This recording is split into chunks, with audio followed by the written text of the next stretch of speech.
Tal que les parece si nos ponemos de pie, oramos al Señor para que podamos desperezarnos el día de hoy. Para la gloria del Señor, aquí estamos. Así que, si decimos que es para su gloria, que no sea solo un cliché, ¿verdad? Ahí donde estás, dile: Señor, he venido a darte gloria. Cierra tus ojos en tu lugar.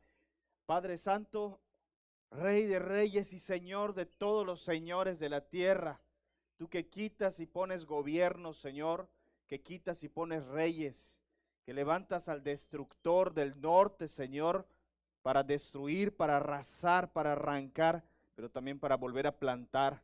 Tú, Señor, que haces levantar vientos de guerra, Señor, pero también traes la paz sobre nuestro mundo. A ti te damos gloria, honra, alabanza y adoración en esta mañana y te pedimos por la paz de nuestro planeta. Te pedimos por la paz, Señor, en Europa. Te pedimos que las repercusiones de lo que está ocurriendo en este mundo, Señor, sean leves para la gente humilde y pobre, que es la que más sufre en estos conflictos. Señor, tú conoces el corazón de los tiranos que se levantan, que se ensoberbecen, que traen violencia y arrasan a gente inocente, Padre, pero tú puedes pararlos como siempre lo has hecho. Clamamos a ti, príncipe de paz, tú que reconciliaste al mundo con el cielo, que nos reconciliaste con tu Padre. A ti clamamos, Señor, para que traigas reconciliación a esta tierra. En esta hora pedimos por los inocentes en Ucrania y en Rusia, Señor.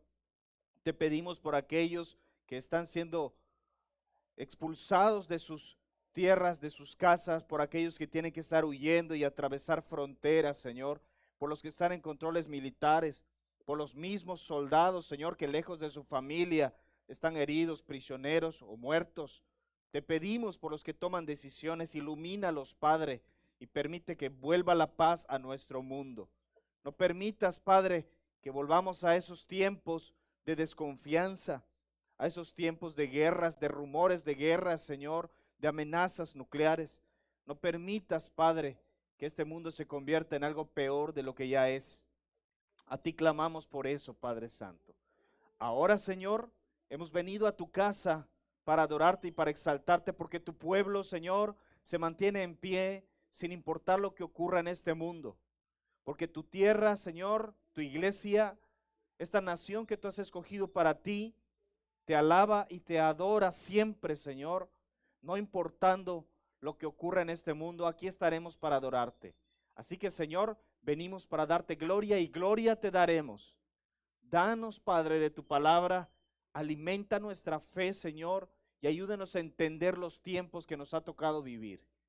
Bendito y alabado seas en el nombre precioso de Jesús. Amén, amén.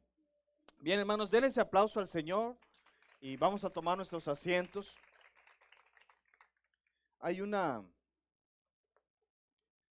hay una amenaza que se cierne sobre nuestro mundo. Ustedes han escuchado las últimas noticias y les daba ayer un tema a los jóvenes sobre esta situación y les decía, el mundo ha cambiado y no volverá a ser el mismo, igual que ocurrió hace 100 años con la Primera Guerra Mundial. El mundo no volvió a ser igual, y luego en la Segunda, luego la caída del muro de Berlín hace 30 años. Ahora el mundo ha cambiado de nuevo, pero no para mejor. Las cosas que están sucediendo en el mundo no son como las de siempre, no son los rumores de guerras que siempre escuchamos. En esta ocasión, de nuevo, las dos grandes potencias nucleares amenazan una a la otra, potencias nucleares que tienen la capacidad de no solo destruirse a ellas mismas, ojalá y así fuera. Ojalá y las personas que ordenan las guerras, en lugar de mandar a pelear a otros y dañar a otros, se pelearan entre ellos. Pero no es así. Los dos países más poderosos de la tierra en cuanto a lo militar se enfrentan hoy y se amenazan el uno al otro, y nunca habíamos estado tan cerca de un conflicto bélico a nivel global y mundial desde hace más de 50 años. ¿Cuántos? Sí, 60 años. Hace 60 años que no estamos viviendo tiempos tan peligrosos para todo el mundo.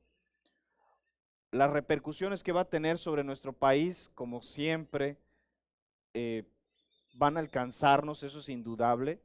Ustedes lo han visto, el aumento de los precios ya ha iniciado, la caída de las bolsas de valores ya inició, y esto es una reacción en cadena que viene a complementar los daños que ya había causado una pandemia que hizo perder trabajos, que hizo cerrar empresas, etcétera.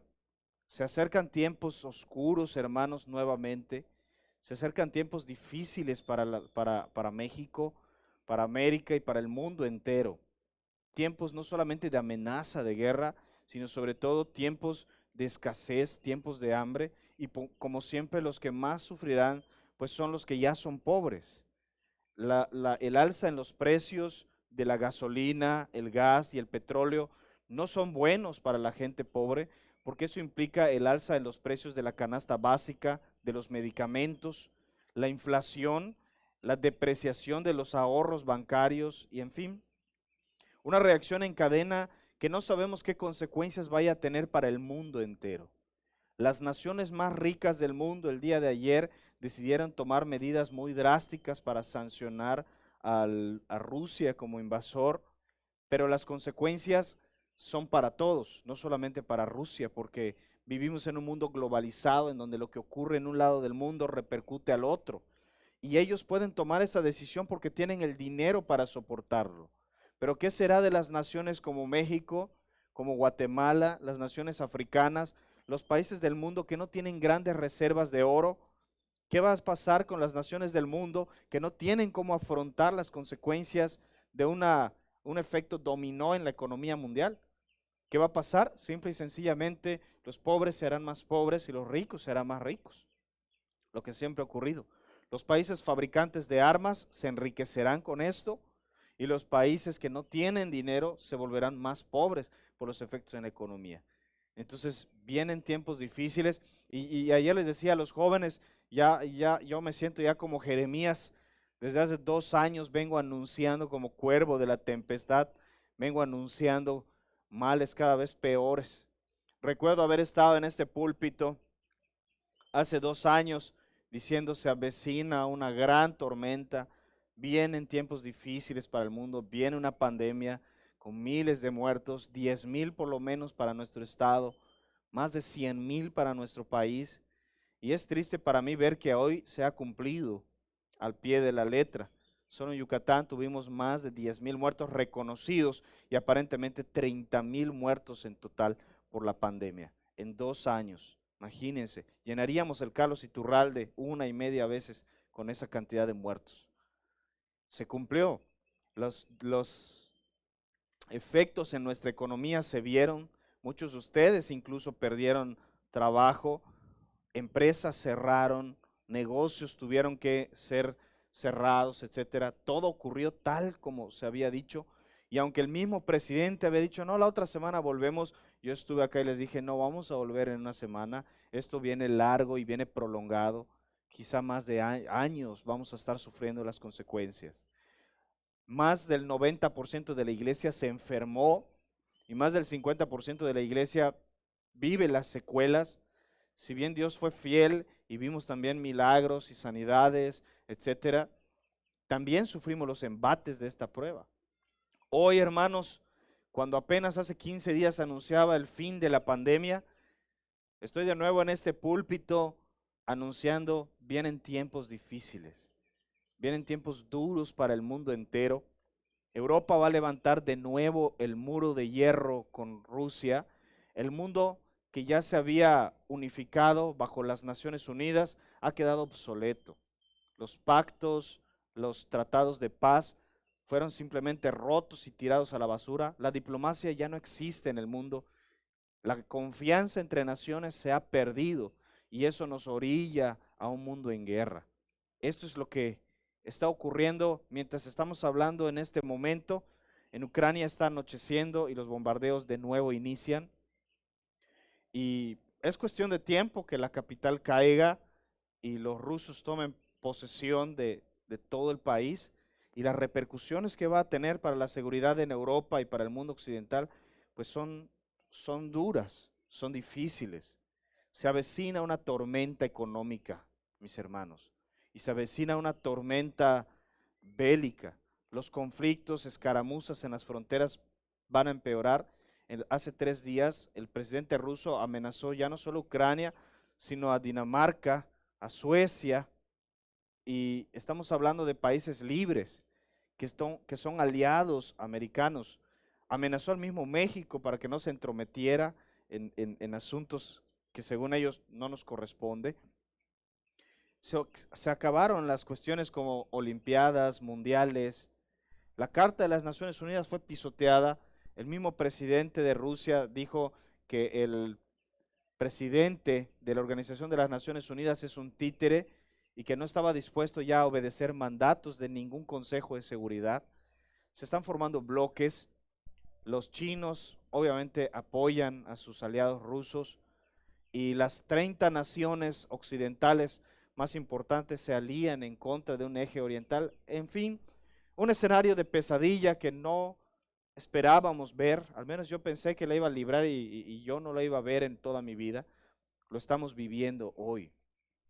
Ayer le decía a los jóvenes, ojalá y no sea así, pero quizá en unos años, escondidos en una cueva, tus nietos te pregunten, oye abuelito, ¿y qué estabas haciendo antes de que cayeran las bombas nucleares?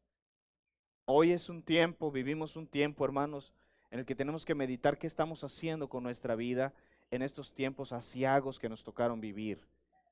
Porque nuestros nietos no nos van a perdonar cuando les digamos, la verdad no me di cuenta de que Dios nos estaba hablando fuerte y claro. No nos van a creer cuando nos pregunten, oye abuelo, ¿y no te dabas cuenta de que nunca había ocurrido antes de que tú vinieras a este mundo una pandemia de tales proporciones que no hubiera un solo país en el mundo que no la sufriera? ¿No te diste cuenta que una guerra mundial como no se había visto en décadas te estaba tocando vivir? ¿No te diste cuenta que una crisis económica terrible que no le había tocado vivir ni a tus abuelos te está tocando a ti? ¿Cómo no te diste cuenta que Dios te estaba hablando? Nuestros nietos no nos lo van a perdonar. Por eso, hermanos, nosotros, la generación, ya ni sabemos cómo nos van a llamar. La generación COVID ya no, la generación de la Tercera Guerra Mundial, la generación nuclear, la generación salada, yo creo nos van a llamar. No sé cómo nos van a llamar porque ya son demasiadas, una tras otra, las plagas del Señor caen sobre el mundo en nuestro tiempo. Los juicios de Dios se suceden uno tras otro en nuestro tiempo. No nos van a perdonar si decimos no nos dábamos cuenta. Y abuelito, ¿qué estabas haciendo antes de que el mundo fuera devastado? Pues nada, nos casábamos y nos dábamos en casamiento hasta que se cerró la puerta del arca. No nos van a perdonar si nosotros nos quedamos viviendo una vida inútil, desperdiciando nuestro tiempo en cosas que no valen la pena. No nos van a perdonar. ¿Y qué vamos a decir cuando estemos delante de Dios? Señor, no me di cuenta que tus juicios caían uno tras otro en el tiempo que me tocó vivir a mí y a mi generación. Hermanos, son tiempos en los que tenemos que hacer que nuestra vida valga la pena. Dedicar nuestra vida a las cosas que realmente importan. Ayer predicaba Jeremías 15 a los jóvenes y les decía, en tiempos duros como los que le tocó vivir a Jeremías, la respuesta de Dios fue clara. Tú conviértete, tú arrepiéntete, yo te voy a restaurar. Van a venir pleitos, guerras, etcétera, pero no vas a ser derrotado. Si logras distinguir lo que es importante de lo que no lo es, yo te voy a usar como mi boca. Este es el mensaje de Dios para nuestro tiempo, hermanos. Vivimos tiempos duros en los que tenemos que empezar a distinguir qué es lo importante y qué no lo es. Y no desperdiciar nuestro tiempo en cosas que no tienen importancia. Mientras tú buscas likes en tus redes sociales, el mundo se despedaza. Mientras tú estás dedicado a noviar y a otras cosas, hermano, miles de almas se van al infierno aceleradamente. ¿Se han dado cuenta de esto? Aceleradamente se están perdiendo vidas humanas en el mundo. Todos los muertos que hemos tenido durante estos 2 años superan todas las guerras del mundo moderno desde hace 1000 años. Y nosotros ni nos damos cuenta. Hemos tenido más muertos en estos 2 años que todos los muertos desde que inició este milenio. No lo digo yo, lo dice la estadística. Y eso sin contar las guerras que vienen. Aceleradamente está viniendo el juicio de Dios a este mundo, hermano. Y no quiero ser alarmista, pero tengo que ser atalaya en el tiempo en el que Dios está hablando a su pueblo. Y si yo no doy la alarma, entonces ¿quién la dará? Si el pastor de tu iglesia, que debe ser un hombre entendido en los tiempos, que sabe lo que el pueblo debe hacer, no te lo dice, entonces ¿quién te lo dirá? ¿Sí? Y como Jeremías, aunque sin causa me aborrezcan, yo tengo que decir lo que la palabra de Dios dice. Y aunque la gente se burle, debo decir, este es el juicio de Dios sobre esta tierra, un mundo pecador. El juicio de Dios ha venido sobre este mundo en nuestro tiempo. Nos ha tocado vivir que Dios desnude su brazo, saque su espada y castigue a este mundo. La pregunta es, ¿qué haremos nosotros mientras esto ocurre? ¿Qué haremos nosotros mientras el ángel de la muerte sigue pasando a espada a esta humanidad pecadora? ¿Qué vamos a hacer tú y yo? ¿Qué estás haciendo? Es bueno que te dediques a tu familia, a tus hijos, a tus cosas, a tus sueños, metas. Pero más importante es, hermano, que te apresures a salvar sus almas. Porque no sabemos cuánto tiempo nos queda a todos nosotros. Un misil balístico nuclear hipersónico tarda 5 minutos en llegar al centro de Moscú desde cualquier parte del mundo. Y tarda 5 minutos en llegar desde cualquier parte de Rusia a cualquier parte de los Estados Unidos. Una bomba nuclear caída en Miami, aquí a unos cuantos cientos de kilómetros, destruye en un radio que perfectamente arrasa con todos nosotros. En 5 minutos.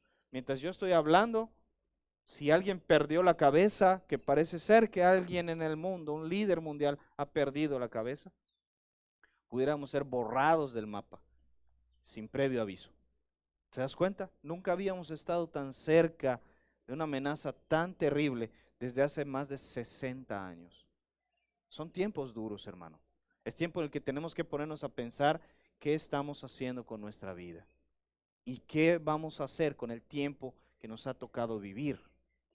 Sé que parece una nota fúnebre para empezar una prédica. Sé que es un mensaje un poco duro para escuchar tan temprano un domingo por la mañana mientras las aves cantan y el cielo brilla sobre nosotros, pero tienes que saberlo. Tienes que saberlo, hermano, porque así sucedía en los tiempos de Noé. Se casaban y se daban en casamiento. Las aves cantaban, porque sí saben que no todas las aves entraron al arca, ¿verdad? Solo una pareja de cada una. Todas las demás seguían cantando en los árboles. El viento igual, estaba todo despejado. Todo era perfecto y nadie creía que un diluvio pudiera venir. Hasta que se cerró la puerta del arca y empezó entonces una lluvia que no terminó. ¿Se dan cuenta?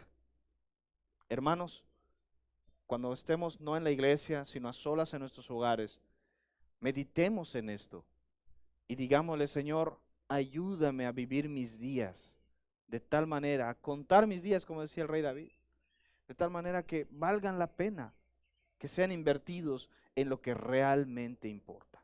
Amén. ¿Qué les parece si antes de continuar en nuestro estudio bíblico, oramos, hermanos, como lo hicimos hace un momento, y oramos por la paz de nuestro mundo, y oramos de nuevo porque Dios pare esta locura que está ocurriendo, calme los ánimos, tome control de lo que está sucediendo en la tierra? Dios aún se puede arrepentir del juicio que ha decidido derramar sobre este mundo. A Jeremías le decía a Dios, ya me cansé de arrepentirme del mal que he decidido hacerles. En pocas palabras, ya me cansé de perdonarles. Pero Jeremías volvió a clamar y volvió a pedir. Y Dios de misericordia, volvió a perdonar. Podemos clamar porque sabemos que tenemos un Dios de amor, lento para la ira y grande en misericordia. Vamos a orar, hermanos. Señor, oramos no con miedo porque sabemos que nosotros estamos seguros en tus manos, que nada, Padre Santo, nos dañará si no es tu perfecta y santa voluntad. Oramos no desde el miedo, porque nosotros no somos cualquiera, somos tu pueblo y estamos guardados en el hueco de tu mano. Oramos, Señor, sin ningún temor, porque sabemos que triunfaremos aunque el mundo se caiga a pedazos. Nosotros somos más que vencedores, porque ¿quién nos separará de tu amor? Peligro, desnudez, espada, hambre, muerte. No hay nada que ocurra en esta tierra que nos pueda apartar de tu protección, de tu amor. Yo estoy seguro en ti, Señor.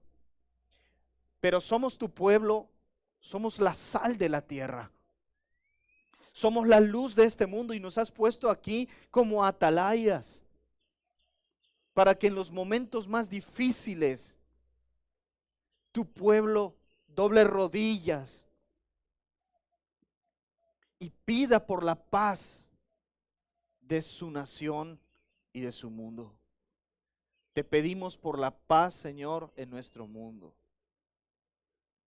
Padre, nuestros líderes mundiales dicen que son cristianos. Y es una vergüenza que quien toma en su boca el nombre de Jesús masacre gente inocente sin el menor miramiento. Putin se dice cristiano y creyente, y Biden dice ser un hombre de fe. Padre, háblales, Señor. Toca sus corazones. Dales la oportunidad de arrepentirse, Señor.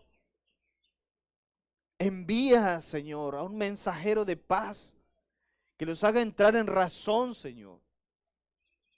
Que restaure la paz en nuestro mundo. Porque quienes sufren no son los ricos, ni los gobernantes, ni los poderosos, sino los inocentes, los millones de niños que están siendo desplazados mientras nosotros estamos aquí sentados. Y los millones de ancianos y de enfermos que no pudiendo ser desplazados, están sufriendo bajo el calor de las bombas, sin nadie que les pueda ayudar. Padre, permite que los cuerpos de ayuda puedan entrar a Ucrania y puedan rescatar, Señor, a esa gente inocente. Te damos gracias porque nuestro México no ha visto una guerra en 100 años.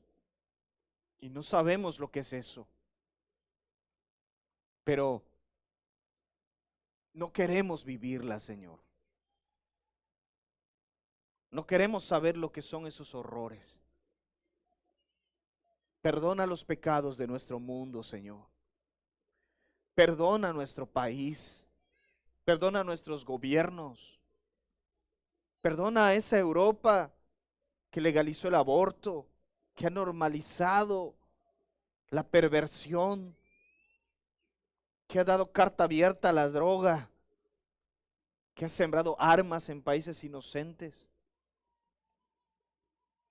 Perdona, Señor, a un Estados Unidos que proclamando que en Dios confía, ha confiado en las armas y en el poder de su economía, que ha destronado la Biblia del centro de su legislación para imponer ideas humanas.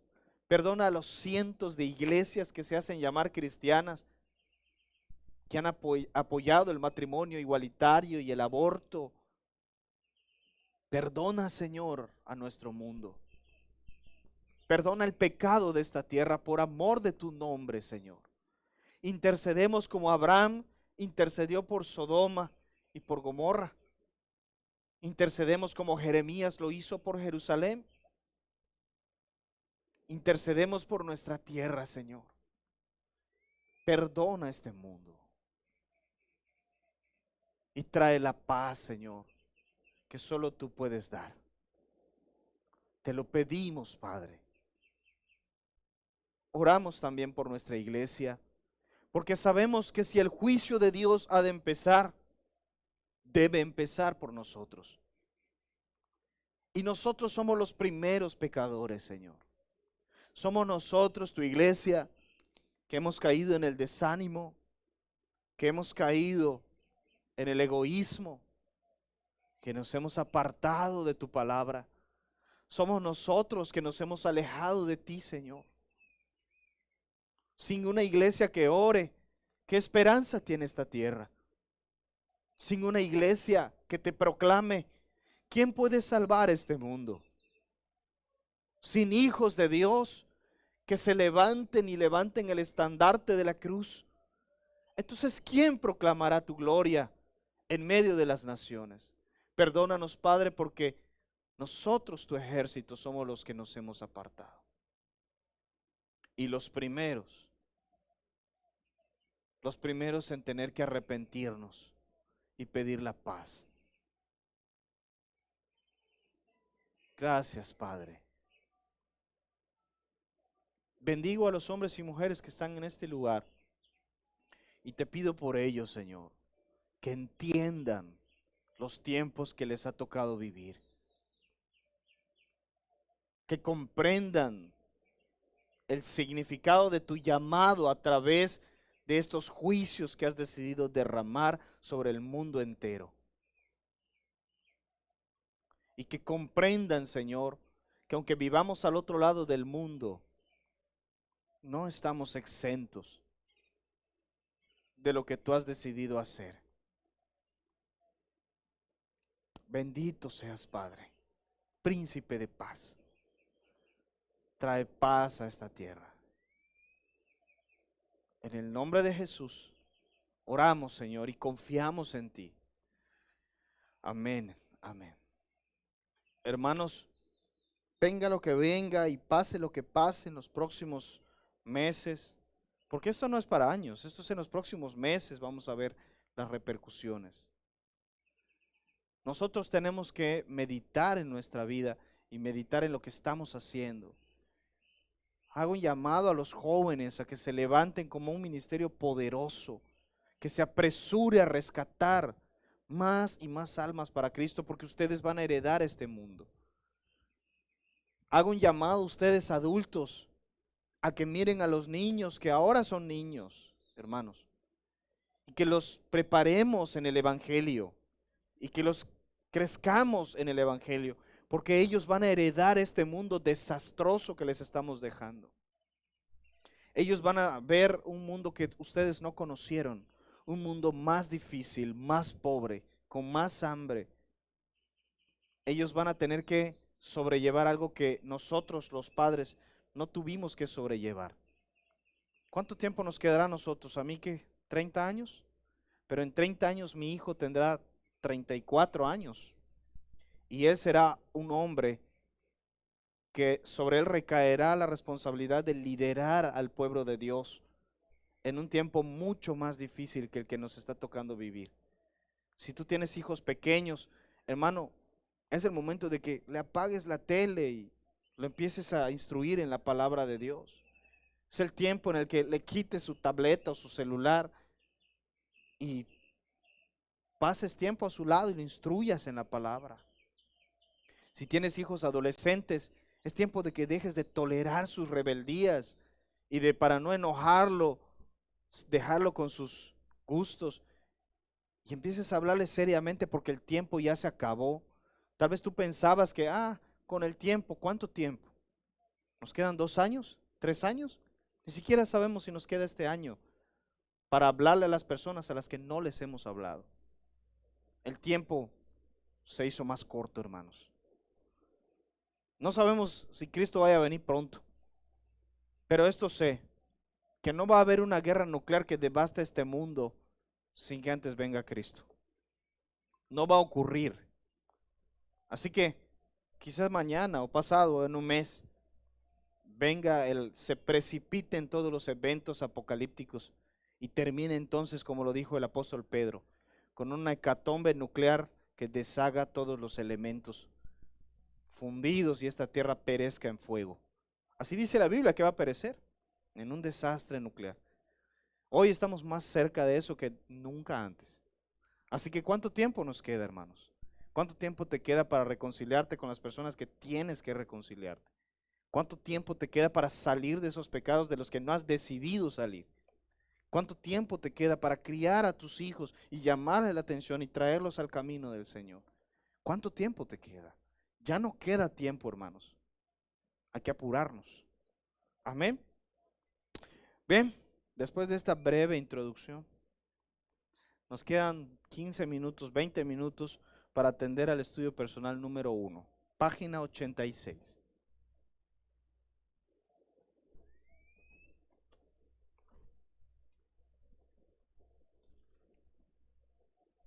Y vamos hasta el Génesis capítulo 37, versículos 5 al 8.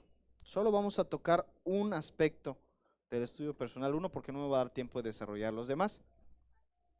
Página 86, Génesis 37, 5 al 8.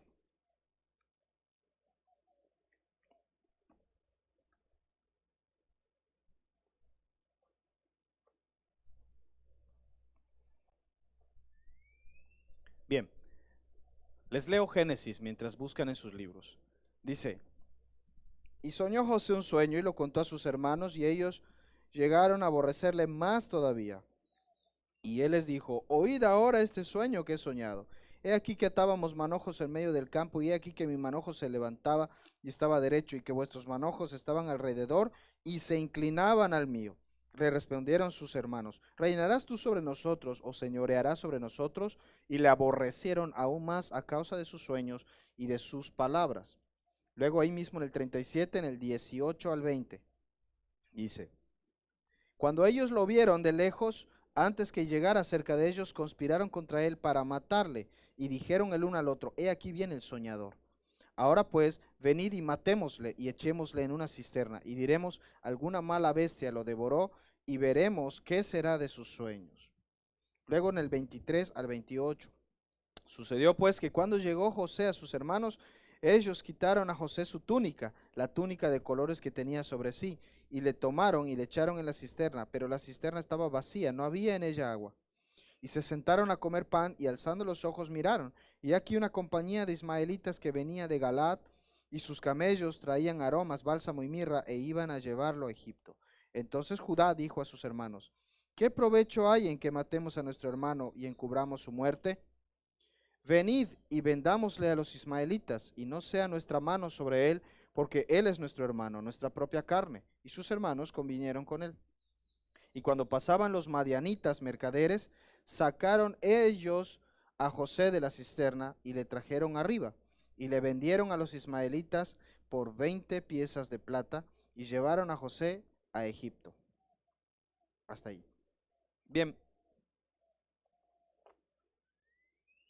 Dios le había dicho a Abraham que su descendencia iba a ser bendita e iba a ser de bendición hasta lo último de la tierra. Amén. Le había prometido que toda la tierra que miraba él alrededor, la tierra prometida, iba a ser de él y de su descendencia. Amén. Pero si ustedes recuerdan, algo que también Dios le dijo a Abraham es que su descendencia iba a ser esclava en una tierra extranjera. Dios se lo dijo a Abraham años antes de que naciera José, muchos años antes. De hecho, José no conoció a Abraham. Entonces, José, yo no sé si José sabía esto, lo más probable es que sí, si no, ¿cómo lo sabemos nosotros? La teoría más aceptada entre los teólogos es de que José, de hecho, fue quien mandó registrar o personalmente registró los eventos del Génesis que posteriormente llegaron hasta Moisés. No podemos confirmar esto porque no está en el texto bíblico. Lo que yo sí sé es que los hebreos pasaban de generación en generación las tradiciones orales, es decir, toda la palabra de Dios era transmitida oralmente, no había una Biblia. Recitaban las palabras de los padres y los hijos la iban aprendiendo. Esto es una práctica que los judíos hacen hasta hoy. Los judíos enseñan a sus hijos en la fe cómo, hablándoles la palabra y haciendo que sus hijos aprendan la palabra desde que tienen 4 años. Le empiezan a enseñar a sus hijos a repetir la palabra de Dios y les dicen, esto que te estoy enseñando es palabra que me enseñó tu abuelo y tu abuelo la aprendió de tu bisabuelo y tu bisabuelo de tu tatarabuelo, y así se va transmitiendo de generación en generación, de padres a hijos. Entonces, por supuesto que es altamente probable que José supiera exactamente las palabras que Dios le dijo a Abraham, porque Abraham las transmitió a Isaac, e Isaac las transmitió a Jacob, y Jacob, ¿cómo no se lo iba a transmitir a su hijo favorito? ¿Sí? José. Entonces yo puedo razonablemente afirmar que José sabía que Dios había dicho, la tierra prometida va a ser para la descendencia de Abraham. ¿Sí? De hecho, la prédica pasada, no la prédica pasada, el discipulado pasado, yo les decía, ¿qué hacía? ¿Qué hizo que José jamás se considerara un egipcio? ¿Qué hizo que José, sobre todas las cosas, a pesar de que vivió 90 años como egipcio, con una esposa egipcia, con hijos egipcios, hablando egipcio, teniendo un trabajo egipcio, rodeado de cultura egipcia y siendo un alto funcionario egipcio, nunca se consideró egipcio, de tal manera que su último anhelo y su máximo anhelo era regresar a la tierra prometida, donde solo había vivido 17 años, cuando era un niño y donde había sufrido una traición? ¿Qué había hecho que José nunca perdiera el más grande sueño? Porque el más grande sueño de José no fue el de las vacas gordas y flacas. El más grande sueño de Josué era volver a la tierra de sus padres. Entonces, yo veo aquí a un hombre que atesoró en su corazón algo que sus padres le enseñaron. Una palabra que José recibió de Jacob. Y esa palabra seguramente era la promesa. De hecho, en el libro de los Salmos y en los resúmenes que hacen los apóstoles en el Nuevo Testamento lo dicen, que José guardaba la promesa. Y los padres, incluido José, es considerado una especie de patriarca, aunque no estrictamente entre los patriarcas, guardaban la promesa, como diciéndonos que la palabra que Dios le había dicho a Abraham fue transmitida de generación en generación, y esto era un tesoro para ellos. Para José era un tesoro la promesa de la tierra prometida. Él sabía que solamente conquistando la tierra prometida, Israel iba a convertirse en una nación, en un reino más poderoso que Egipto, en un reino en donde la palabra de Dios fuera el centro de todo, fuera la constitución de esa nación. Y ese era su sueño, volver a la tierra prometida. Entonces Abraham había recibido la palabra de Dios de que su descendencia iba a poseer esa tierra y que iban a nacer reyes de él. Pero también le habían dicho, pero también serán esclavos en una tierra extranjera. Esto lo sabía José. Él guardaba la palabra. ¿Qué diferencia con sus hermanos que vivían sus vidas como cazadores, como recolectores, etcétera, como nómadas, como pastores de rebaños nómadas, y vivían sus vidas y, como lo digo, se casaban, se daban en casamiento, se divertían, etcétera, pero no entendían el sueño y el plan de Dios? Y en su mente los planes de Dios no eran importantes. Hermanos, muchos cristianos viven una vida de, de rutinas, viven una vida de costumbres y de tradiciones. Y su vida cristiana ya se convirtió en un simple hacer las mismas cosas que se tienen que hacer. Durante la semana hacen lo mismo de siempre. Ya incluso ir a la célula, ir al discipulado, dar un discipulado, es una costumbre para ellos. Y lo hacen por costumbre. Vienen a la iglesia y escuchan la prédica por costumbre. Pero la palabra que se les da aquí es solamente ¿qué será? Un discurso más que nunca hace mella, que no cambia sus vidas. Y lo más importante, la palabra de Dios ya no guía sus decisiones. Ya solamente es un libro religioso, ya solamente es religión. Esto, hermanos, le ha pasado a los cristianos en todo el mundo. Si hace rato estábamos en la oración y yo decía, los líderes mundiales dicen que son cristianos. Si tú le preguntas a Putin si es cristiano, él te va a decir que es más cristiano que tú. se bañan en aguas heladas como un bautismo en el cristianismo por su fe ortodoxa férrea. Expulsó a los colectivos LGBT de Rusia porque la palabra de Dios dice que eso es pecado. Prohibió el feminismo y cualquier propaganda feminista en toda Rusia. Él te va a decir que es súper cristiano. Pero ¿saben una cosa? La gran mayoría de cristianos ortodoxos, llamados cristianos católicos también, cristianos luteranos, anglicanos y cuanta religión, porque esos son religiones, hay en el mundo, se han convertido en una farsa, hermanos. Se han convertido en personas que profesan una religión, pero que no son hombres de fe, no son mujeres de fe. Acuden a una iglesia, pero no son la iglesia. Alaban a Cristo, pero no conocen a Cristo. Leen la Biblia, pero la Biblia es un libro más para ellos. La diferencia con el verdadero cristiano, hermano, es que Cristo no ocupa un solo lugar en su vida, un espacio en su vida. Cristo lo es todo para ellos. Yo no sé cómo es tu vida, hermano. Los hermanos de José eran personas que supuestamente eran el pueblo de Dios. De hecho, son los padres de las 12 tribus. Son los patriarcas. Sin embargo, vemos sus vidas en el Génesis y son vidas vanas. Son vidas perdidas. Judá se dedica a andar con prostitutas. Sus hermanos se dedican a traicionarse el uno al otro. Y no hay una hazaña espiritual importante que se hable de ellos. A no ser que sean cosas malas. ¿Te das cuenta? Y supuestamente son el pueblo escogido de Dios. Muchos cristianos son así. Dicen que son el pueblo de Dios, pero la palabra de Dios no ocupa un lugar central en su vida. No les importa la palabra de Dios. Yo le decía a los jóvenes, la Biblia es el manual de supervivencia del cristiano en este mundo. Eso es la Biblia.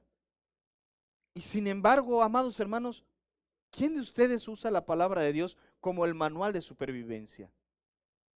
Si a ti te mandaran a Ucrania en este momento a combatir a los rusos y te dijera, y sin ningún entrenamiento, y te dijeran, solamente aquí está este libro, es el manual de cómo lo tienes que hacer, santo Dios, no te desprenderías de él. Estarías ahí, cada cosa, cómo se arma este rifle, cómo se le mete su bala, cómo esto, cómo hago que no me maten, si me disparan, cómo evito desangrarme. Porque de eso depende tu vida. ¿Sabes una cosa?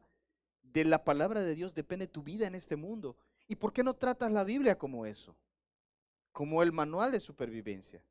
La diferencia entre José y sus hermanos es que José, según veo en su personalidad en Génesis, José nunca olvidó el de todos los sueños, el más importante de todos.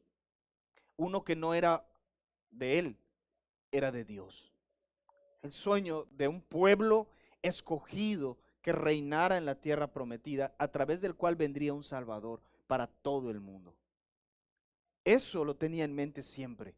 Y aunque a sus 17 años, él solo entendía que los manojos se doblaban ante el de él y que las estrellas, la luna y el sol se inclinaban ante él, y no entendía el significado de estos sueños, claramente los llegó a entender.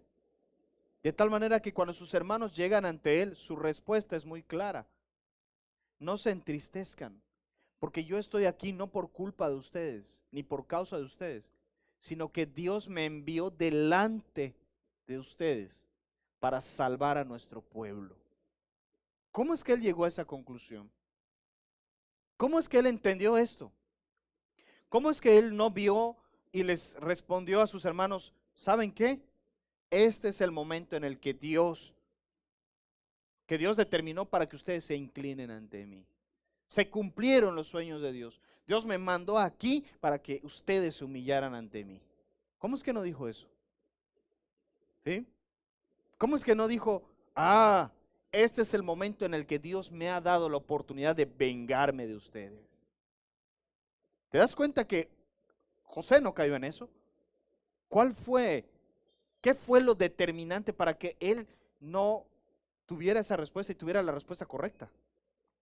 Entendió la obra de Dios. Entendía la obra de Dios.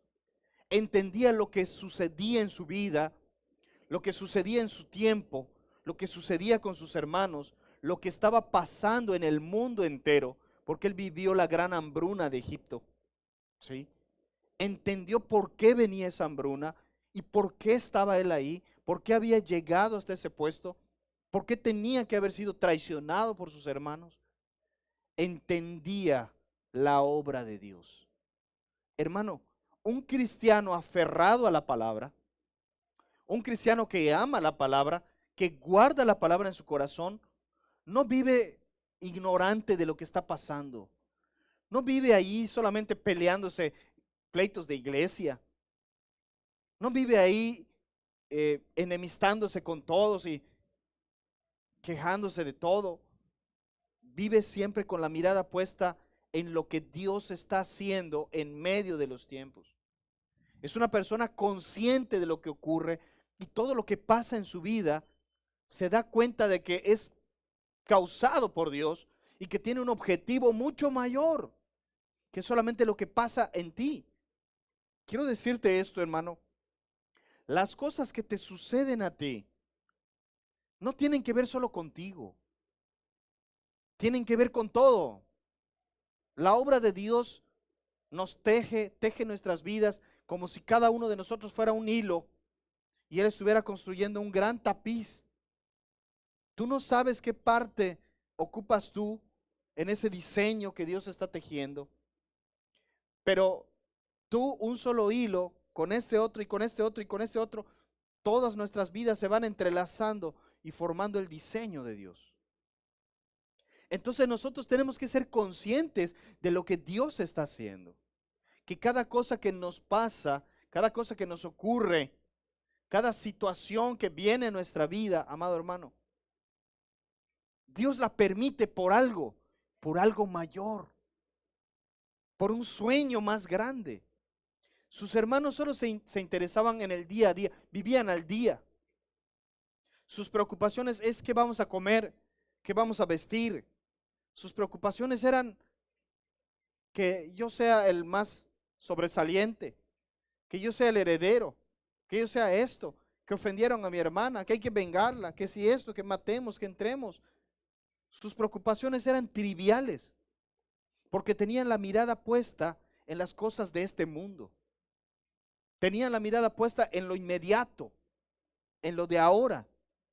José justamente es llamado el soñador, porque tenía la mirada puesta en los sueños, en lo que todavía no es, en lo que todavía no ha ocurrido, en lo que va a suceder.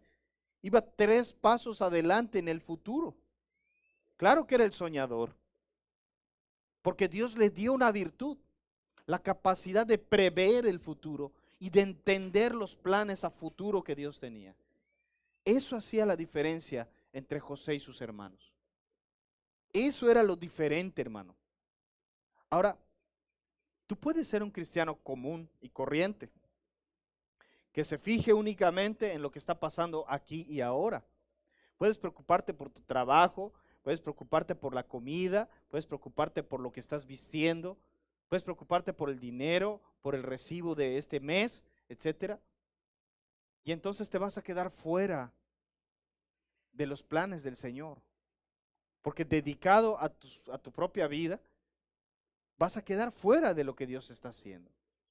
Vas a ocupar el lugar de los hermanos de José, no el lugar de José. Pero nosotros, hermanos, en Cristo somos José, porque José es un tipo de Cristo.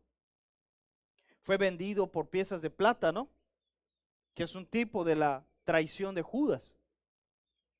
Fue traicionado por sus hermanos, como Cristo fue traicionado también por alguien a quien él consideraba un amigo y alguien cercano como un hermano.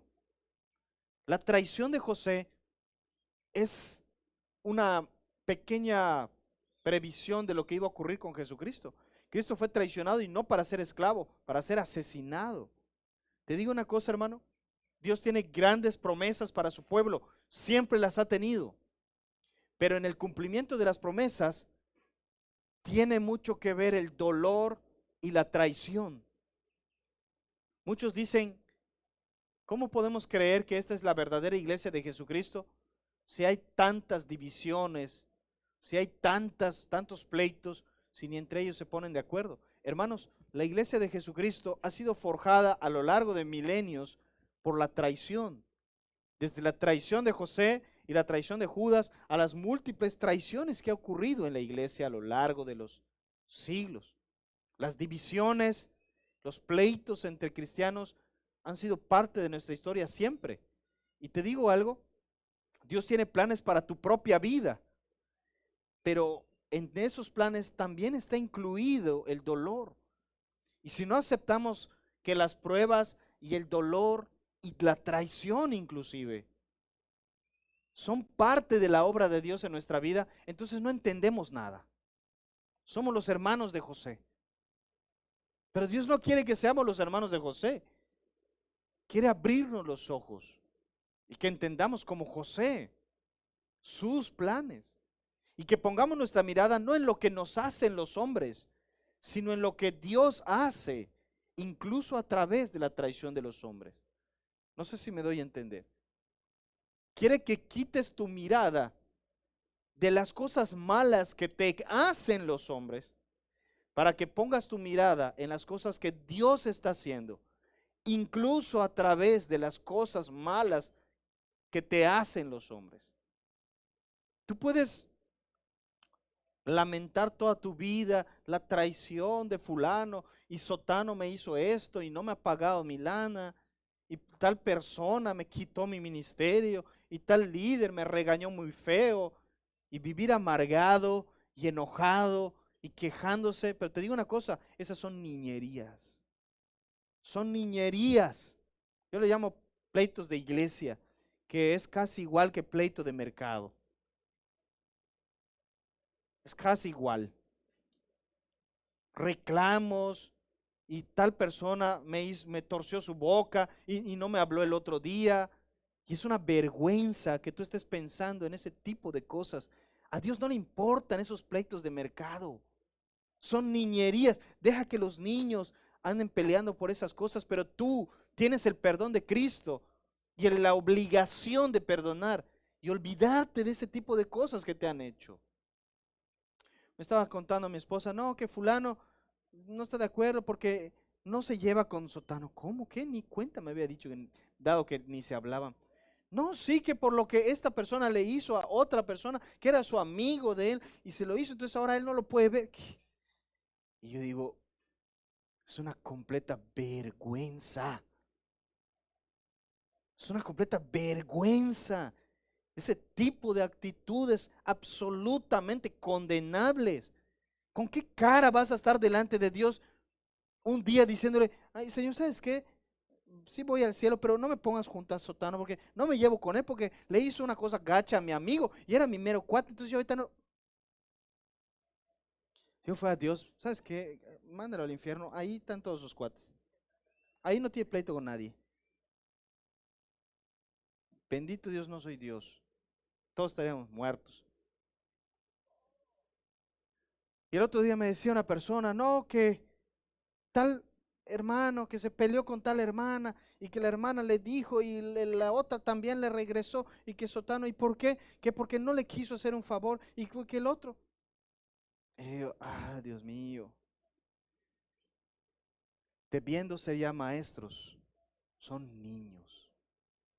Debiendo ser ya maestros, enseñando a pedir perdón y perdonar.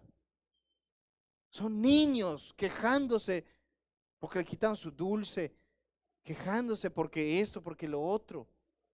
Hermano, es una completa vergüenza. ¿Y saben por qué? Porque somos los hermanos de José. Te preguntas por qué los sueños de Dios no se cumplen contigo. ¿Cómo se van a cumplir si no eres José? Eres el hermano de José. Solo está pensando en pelear, envidiar. ¿Por qué yo no tengo una túnica de colores? ¿Por qué este se cree la gran cosa? ¿Sabes qué? Vamos a ponernos de acuerdo y vamos a hacerle algo. Somos los hermanos de José.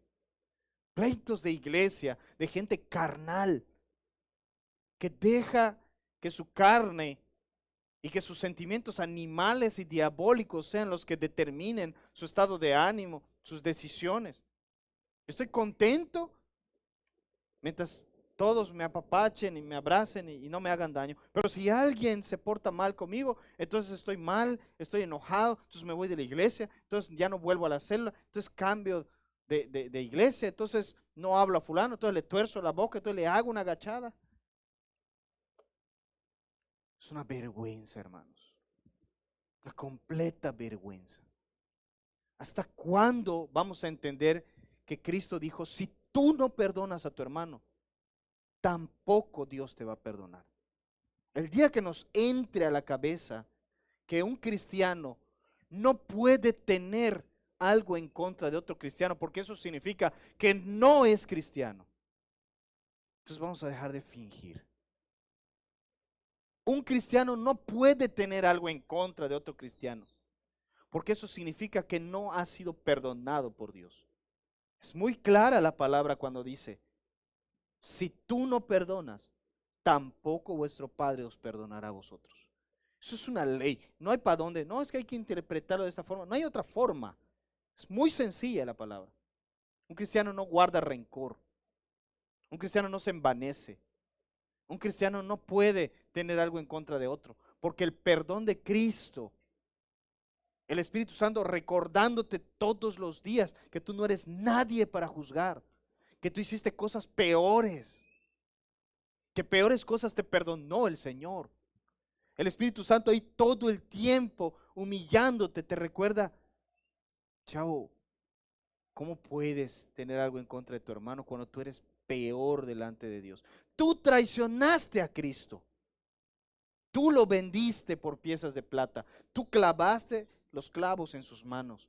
Tú le pusiste la corona de espinas. Tú lo escupiste. Tú lo latigaste. Tú lo hiciste con tus pecados. Y Dios te perdonó. No puedes ahorita venir a pelearte con otra persona porque te hizo algo. Es una vergüenza. No puede ser cristiano quien tal haga. No puede ser un verdadero hijo de Dios.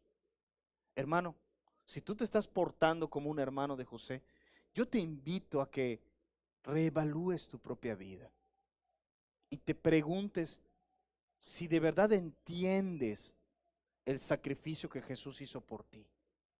Si de verdad te has convertido. Porque si no es así, hermano, por eso andas peleando con media iglesia. Por eso andas guardando rencor contra tus hermanos. Por eso no le hablas a fulano, no te quieres sentar junto a sotano. ¿Saben una cosa, hermanos?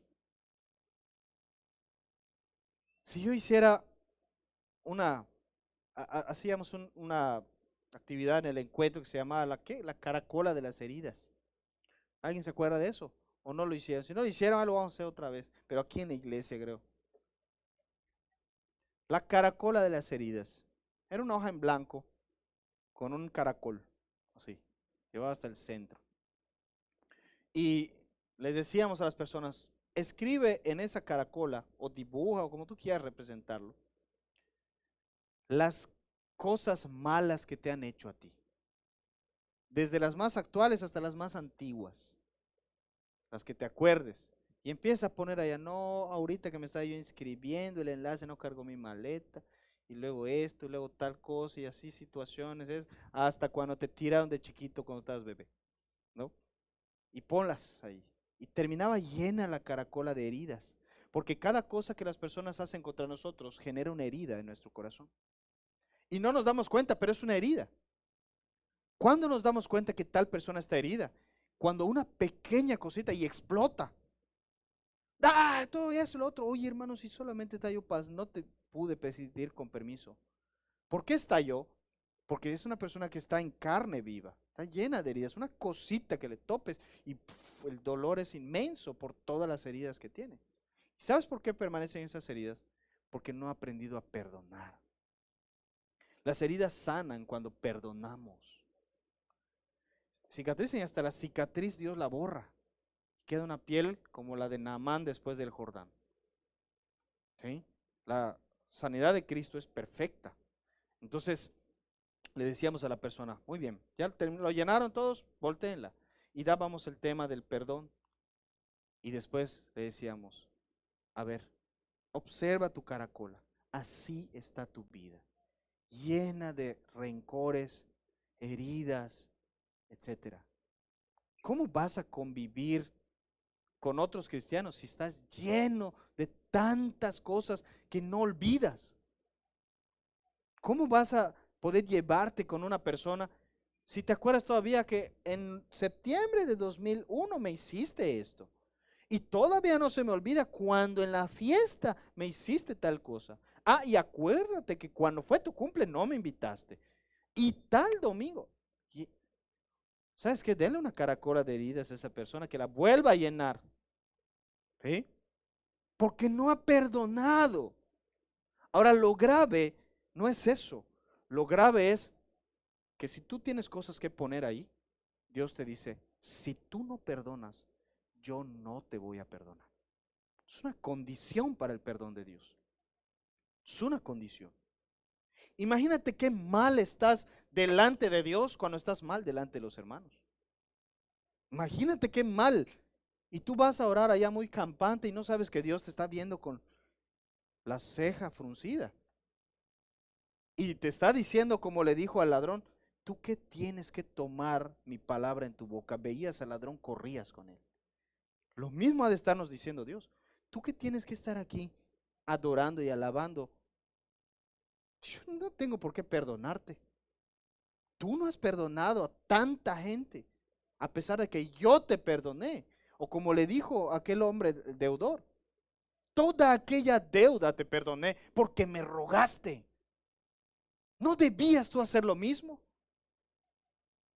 Wow, la verdad, hermano, yo no sé tú, y yo no quisiera estar delante de Dios y que me pegue una santa regañada como esa. No debiéramos ser los hermanos de José. Debiéramos entender, hermanos, que tú y yo no somos cualquier persona.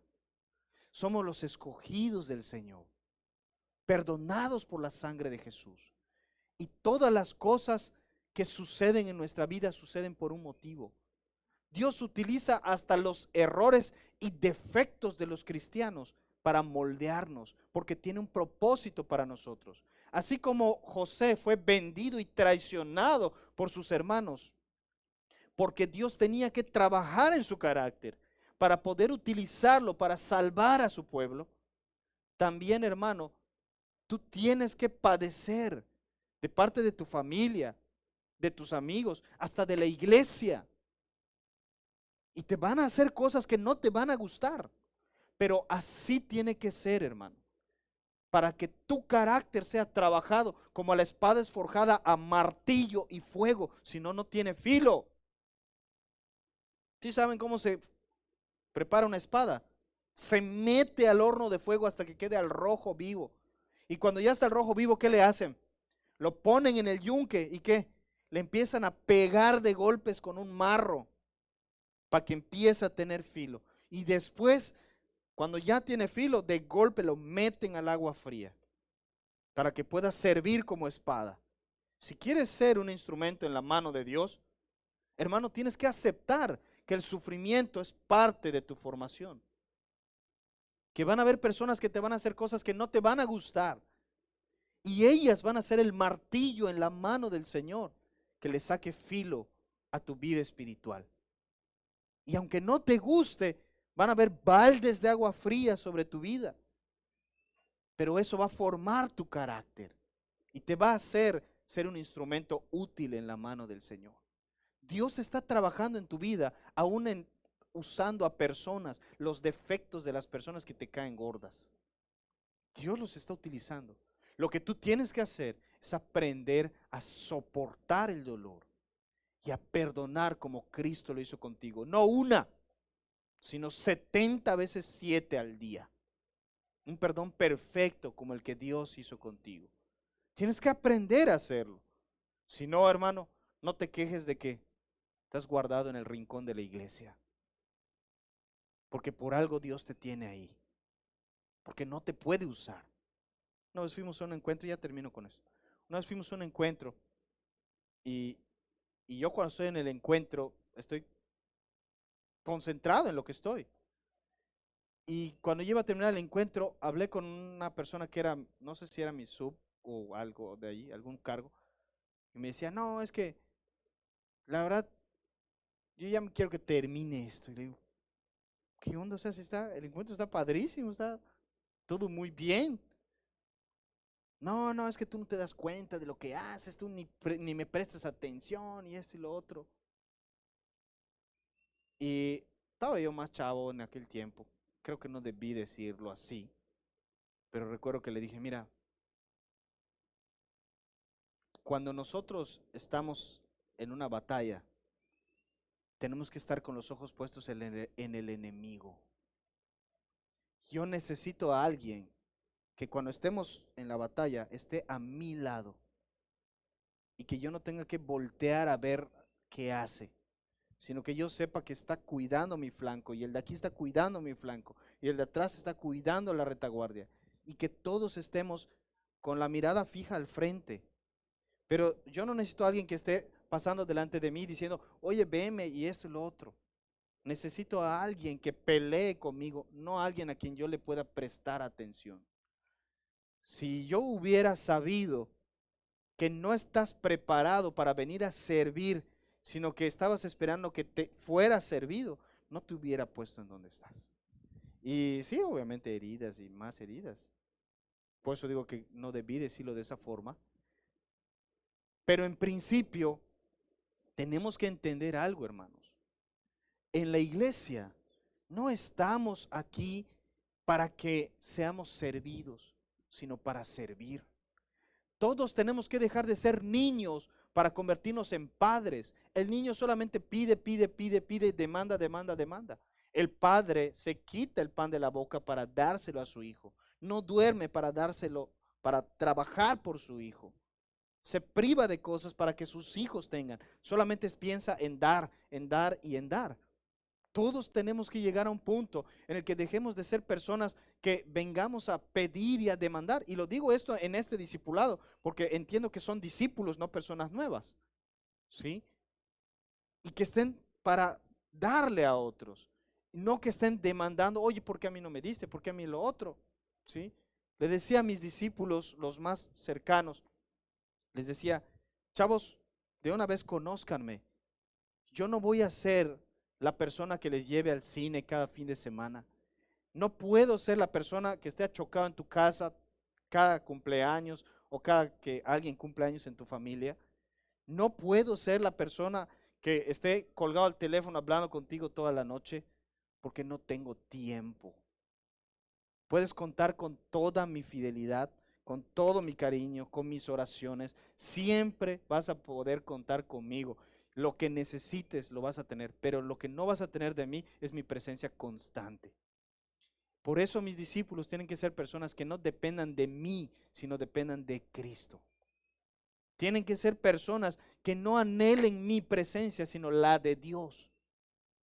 Soy tu amigo, aunque esté a kilómetros de distancia, y tienes que confiar en eso, y tienes que creer en eso. Si tú crees a los memes que publican en WhatsApp de que amigo es aquel que te da de su tiempo, amigo es el que siempre está, eso son mentiras románticas, eso es romanticismo vano, eso no es cierto, eso lo escriben personas demandantes y lo escriben personas que dependen de seres humanos, que no tienen el amor de Dios llenando sus vidas y lo tienen que llenar con novios, con amigos, con amigobios y cuanta mezcla de eso haya. Eso lo escribe gente que no tiene a Cristo. Pero los cristianos desde el primer siglo veían a su pastor una semana y después no lo volvían a ver hasta en 3 años. Y les mandaba una carta y eso era todo. Porque dependían de Cristo. Y saben una cosa, sabían que podían confiar uno al lado del otro. Y que estaban dispuestos a morir el uno por el otro. Porque lo que los unía es Cristo, no lazos humanos. Dejemos de demandar el cariño humano momentáneo. Una persona me decía, pastor, no me voy de la iglesia, ¿sabe por qué?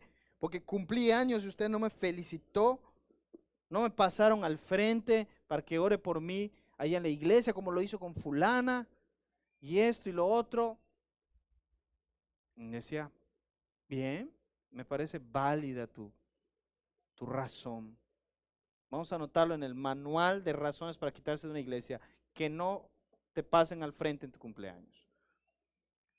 ¿A dónde te vas? Me voy con mi mamita espiritual, con mi papito espiritual que todos los días me manda mensajitos, todos los días está aquí y el otro. Buena decisión. Ve con la persona que te da lo que tú quieres. Pero recuerda, Dios no nos da lo que queremos, nos da lo que necesitamos.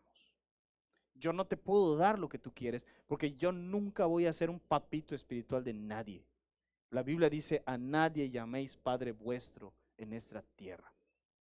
Yo no soy padre espiritual de nadie. Yo soy pastor de una iglesia y maestro de una congregación, pero no soy papito de nadie. Yo no estoy para papachar a nadie o para asistir a todos los cumpleaños o esto y lo otro. No voy a ser esa persona porque no es mi trabajo. Quien eso busca son gente que ama los primeros lugares en las fiestas, las salutaciones en las plazas y que les llamen rabí. A mí no me interesa que me llames, oh pastor, pase por aquí. Aquí me llaman Richard, Ricardo, y no tengo el menor problema en ello, porque solo soy el maestro de esta congregación, solo soy el pastor de esta congregación. Tú puedes buscar a alguien que te apapache, hermano, pero vas a estar llenando vacíos emocionales con seres humanos. Un día esa persona tampoco va a poder darte lo que quieres. Y entonces, ¿a dónde vas a ir? Te vas a apartar hasta de Cristo, como ha ocurrido con mucha gente. No te apegues a un ser humano, hermano. Apégate al Señor. Y Él va a mantener lazos de amistad entre humanos. ¿Cuándo fue la última vez que fui a su cumpleaños, hermana Ceci? Yo nunca. Cuando vivía Don Mario, creo. ¿No? Yo no he sido un papito espiritual. Pero la persona que busca palabra de Dios, esa sí la va a encontrar aquí. Palabra de Dios. ¿Te das cuenta? No juntes a tus discípulos para que te amen a ti. Una persona me decía, no, pastor, ¿sabes qué es lo que hay que hacer? Salir y hacer comidas y convivios. Hay que hacerlo porque nos encanta, pero no podemos basar la iglesia en relaciones de amistad humanas. La iglesia tiene que basarse en gente que busca a Cristo y solamente a Cristo, y eso es lo que la hace venir. Y si esto, ya estando aquí, nos hace tener amistades, qué bueno, que sea fuerte. Pero la gente no debe de venir ni por el pastor, ni por sus amigos, ni por sus novias, ni por nadie. Debe venir por Cristo. ¿Te das cuenta? Pero para eso, hermano, tenemos que dejar de poner la mirada en asuntos humanos y en pleitos humanos y en vivir al día como los hermanos de José y entender lo que Dios está haciendo. Si alguien te hiere, si alguien te lastima, hermano, ¿qué dice la Biblia? Da gracias. Dios está trabajando contigo. Dice el apóstol Pablo, es necesario que haya entre ustedes pleitos y peleas para que se demuestre quiénes son los verdaderos hijos de Dios. Me encanta esa versión porque lo dice muy claro, es necesario que haya pleitos y peleas en la iglesia, porque así se ve quiénes son los verdaderos hijos de Dios. Más tremendo eso. Si tú no perdonas, tampoco Dios te perdonará. Así que es el momento, hermano, de que meditemos si tenemos algo en contra de alguien. Si no hay muchas cosas que anotar en la caracola de las heridas. Perdonar de una vez por todas y decir como José lo dijo, ya entendí. Esto no se trataba de la traición en mi contra. Dios estaba trabajando en mí para poder usarme. Amén. Cierra tus ojos en tu lugar.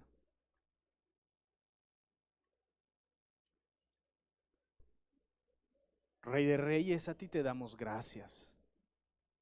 Señor, tú nos perdonaste toda aquella deuda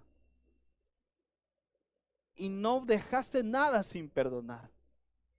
Tú nos perdonaste todo eso que nosotros hicimos. Te traicionamos, te vendimos por monedas de plata, te crucificamos, Fui yo con mis pecados, con mis traiciones. He sido yo con cada ocasión que me aparto de ti, quien puso cada clavo en tus manos y en tus pies.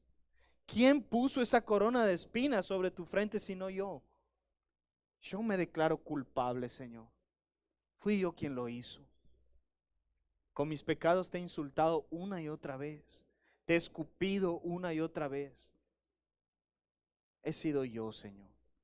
Y tú me perdonaste. Ahora, Padre Santo, en el nombre de Jesús, quien murió por mí en la cruz, decido perdonar y olvidar hasta que la herida cicatrice y la cicatriz se quite por completo. Decido perdonar por completo a todas las personas que me han ofendido y me han herido. Yo no quiero que tú me digas que no me perdonas porque yo no puedo perdonar. Quiero estar bien contigo, Señor, y hoy he entendido que no es posible estar bien contigo, Padre, si no estoy bien con cada uno de mis hermanos. Gracias, Padre, por ser paciente conmigo, porque reconozco que tengo actitudes infantiles, que me lastimo, que me hiero con facilidad, que me enojo, que envidio, que muchas veces he tenido la actitud de los hermanos de José, pensando solamente en el día a día, envidiando, conspirando, mal hablando, chismeando. Perdóname, Señor. Ayúdame a poner mi mirada no en las cosas de la tierra, sino en las de arriba. No en las temporales, no en las que se ven, sino en las eternas. Ahora entiendo que cada cosa que me ha sucedido en mi vida es con un propósito y que tú trabajas en mí para poder usarme. Gracias, Padre. Bendito seas en el nombre de Jesús. Amén. Amén. Vamos a ponernos de pie, vamos a darle un aplauso al Señor y vamos a preparar nuestras ofrendas, hermanos. Si alguien necesita un sobre, ahí están los hermanos repartiéndolos.